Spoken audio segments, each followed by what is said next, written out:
আসসালামু আলাইকুম। আশা করি আপনারা সবাই ভালো আছেন। আপনারা অনেকেই আমাকে জিজ্ঞাসা করছেন, সেটা হচ্ছে যে এই কোরবানি ঈদে আমার খামারের কয়টি গরু বিক্রি করা যাবে। তো ইতিমধ্যে দেখতে পাচ্ছেন আমার খামারে আলহামদুলিল্লাহ আমার যতটুকু রাখার ক্যাপাসিটি প্রতিটা কানায় কানায় কিন্তু গরু ভর্তি আছে। এবং আপনারা যে আমাকে প্রশ্নটা করতেছেন, এটা কিন্তু একটা স্বাভাবিক প্রশ্ন। যেহেতু আমি গরু লালন পালন করি, আপনারা স্বাভাবিকভাবে আমাকে বলতে পারেন যে আমার কয়টা গরু বিক্রি করার আছে। এখন আমি যে আপনাদেরকে উত্তরটা দিব, এটা আপনাদের কাছে কিন্তু অস্বাভাবিক লাগতে পারে। কারণ এই দুনিয়ার যত খামারি আছে, ম্যাক্সিমাম খামারি যেটা করে থাকে সেটা হচ্ছে ঈদকে টার্গেট করে গরু পালন করে। কিন্তু আমি রাকিব যেটা করে থাকি সেটা হচ্ছে যে আমার কোনো স্পেশালি কোনো ঈদ নাই, আমি সারা বছর গরু বিক্রি করি। এই ফলে যেটা করি সেটা হচ্ছে যে আমি সারা বছর গরু সংগ্রহ করি, আবার সারা বছর যখন বিক্রি করার সময় হয়ে যায় তখন আমি বিক্রি করে থাকি। এখন আমি এটা কেন করি, আমি আপনাদেরকে বেশ কিছুদিন আগ থেকে একটা কথা বলতেছি, সেটা হচ্ছে যে কোরবানি ঈদকে টার্গেট করে গরু পালন করা এটা কিন্তু খুবই রিস্কি একটা বিষয়। কেন রিস্কি বিষয়? আপনারা যারা অনলাইনে আমাদের ভিডিওগুলো দেখে থাকেন বা অনলাইনে অনেক সময় দেখবেন যে একটা জিনিস ভাইরাল হয়, সেটা হচ্ছে অনেক ব্যবসায়ী কিন্তু রাস্তায় গড়ামড়ি দিয়ে কান্নাকাটি করতেছে, অনেক খামারি কান্নাকাটি করতেছে। কেন করতেছে? গরুর ন্যায্য দাম পাচ্ছে না।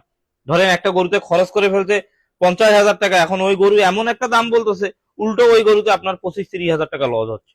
এরকম কিন্তু অনেক ইতিহাস আছে। তো আসলে আমি রিস্ক নিতে চাই না, যেহেতু আমি ছোট্ট খামারি, আমার পুঁজি কম। আমি মূলত এই কারণে যেটা করে থাকি সেটা হচ্ছে আমি সারা বছর গরু পালন করি। হয়তোবা কোনো চালানে লাভ বেশি করব, কোনো চালানে লাভ তুলনামূলকভাবে কম হবে, এটাই পার্থক্য।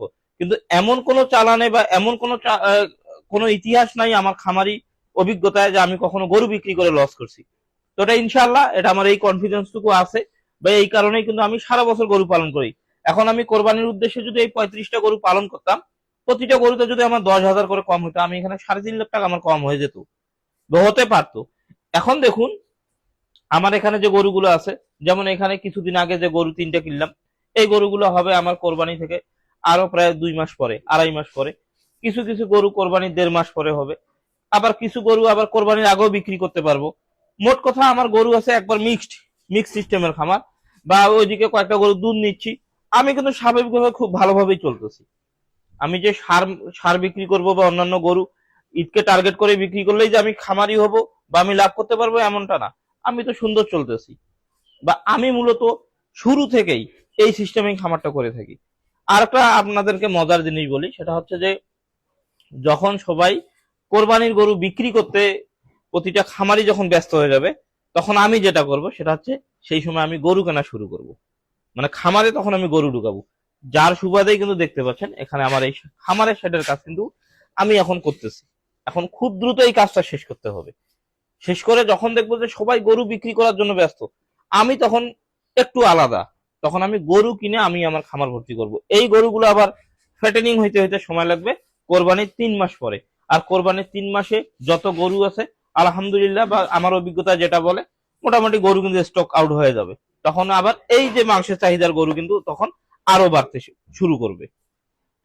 এটাই হচ্ছে আসলে বিজনেস পলিসি, বা আমি এই পলিসিতে বিজনেস করে থাকি বা এভাবেই খামারটা পরিচালনা করতেছি।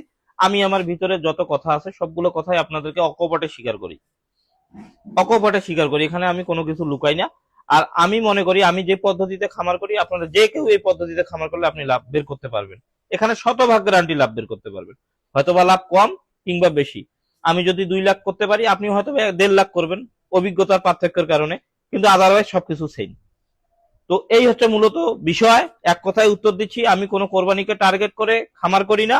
আমার গরু সারা বছর বিক্রি হয়, আমি গরু সারা বছর কিনি, সোজা হিসাব। ধন্যবাদ সবাইকে। আসসালামু আলাইকুম।